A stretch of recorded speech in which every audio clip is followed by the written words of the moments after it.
বহুকাল পরে আইসা সে আমারে জিগাইলো, আমারে কি আপনার মনে পড়ে? বহুকাল পরে আইসা সে আমারে জিগাইলো, আমারে কি আপনার মনে পড়ে? আমি হাসির আড়ালে দুঃখ লুকায়া কইলাম, শুধু মনে পড়ে না, আপনার জন্য আমার মনও পড়ে।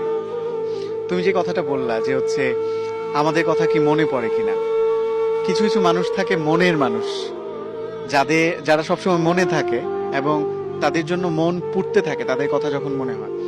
তো যার জন্য মন পুড়ে সে এসে জিজ্ঞেস করে যে আমারই কি আপনার মনে পড়ে, ব্যাপারটা এমন হয়ে গেল আর কি।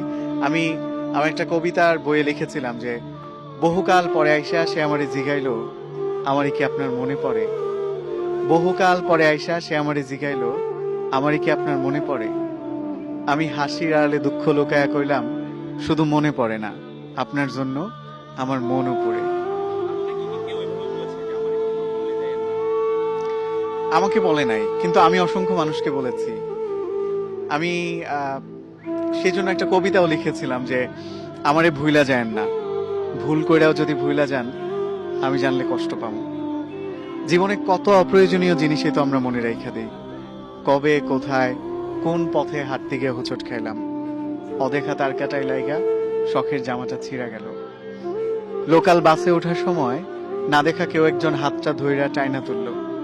এমন অপ্রয়োজনীয় অনেক কিছুই থাকে যা মনে না রাখলেও চলতো, তবু আমাদের মনে থাকে, আমরা মনে রাখি। আপনি আমারে ভুইলা যায়েন না, মনের এক কোনায় রাইখা দিয়েন।